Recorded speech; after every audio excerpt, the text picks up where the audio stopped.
medical writer and disease specialist Barbara Weschler conducted a study, and she found that in the U.S. alone, 14.8 million Americans struggle with depression each year, and 40 million struggle with anxiety.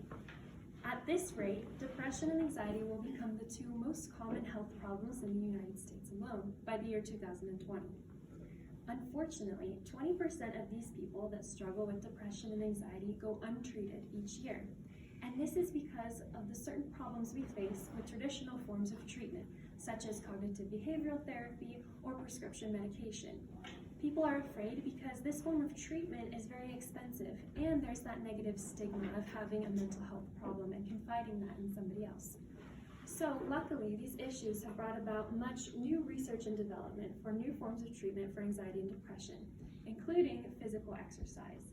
And today I'd like to speak a little bit with you guys about how physical exercise is a valid and powerful form of treatment for anxiety and depression because it is often more practical than other forms of treatment, it is more effective, and it's better for overall mental health. So first, I'd like to divulge a little bit about practicality. The biggest reason that anxiety and depression goes untreated is because of the high cost.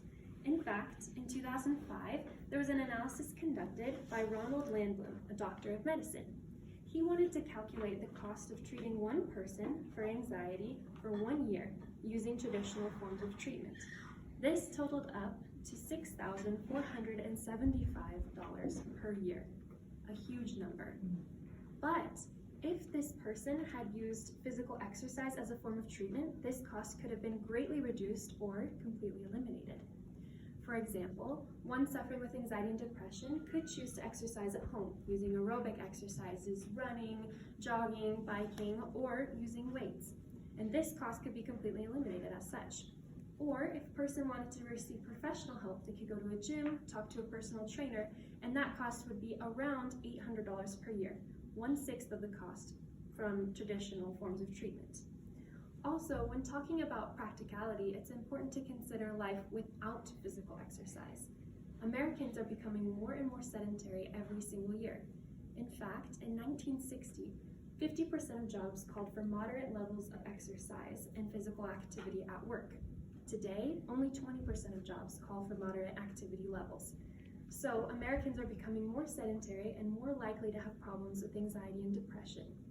Also, children are watching more television, playing more video games, and becoming less socially interactive, which can lead to them having anxiety and depression earlier on in life. Thus, physical activity is an important way that we can treat anxiety and depression, and it's more practical than other forms of treatment. Also, physical activity and exercise can be more effective in many circumstances. Now, the traditional view is that traditional forms of treatment are better. They're more effective, safer. But lately, doctors have been looking at SSNRI drugs.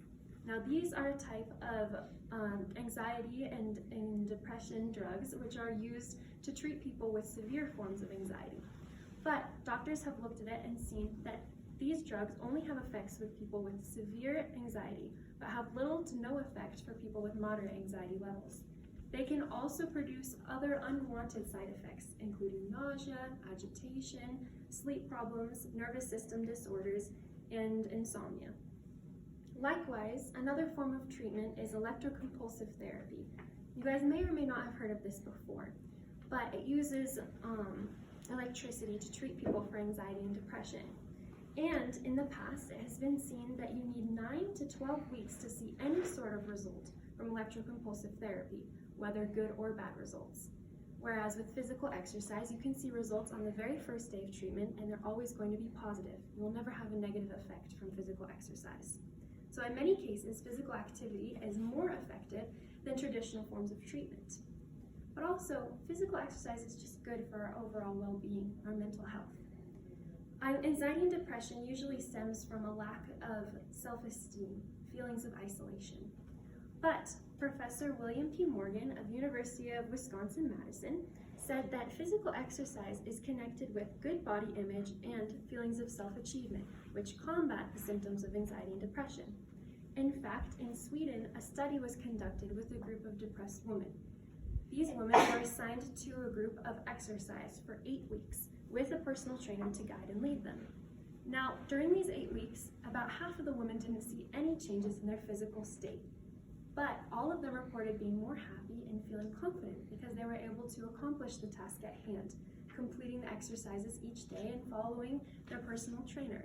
So even though they didn't see any physical changes, they were able to combat that feeling of depression and anxiety.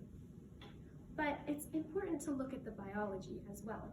My mom, Kimberly Bifus, is a personal trainer and has been for 10 years.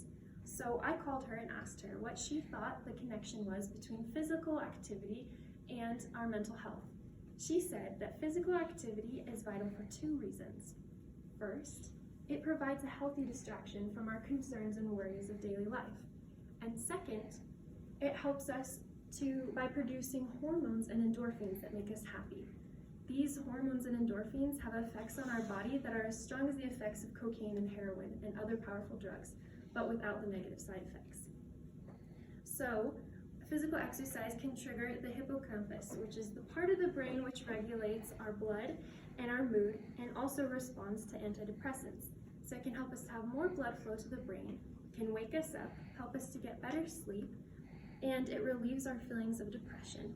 All of these things can help us to have better mental health.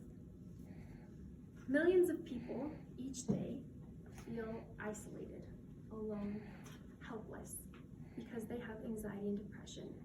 Anxiety can be debilitating and destructive. Depression can stop us from progressing. But I'm here to say that new forms of treatment have been developed, especially physical exercise, which is a way to treat anxiety and depression in a way that's more effective, more practical, and better for our overall mental health.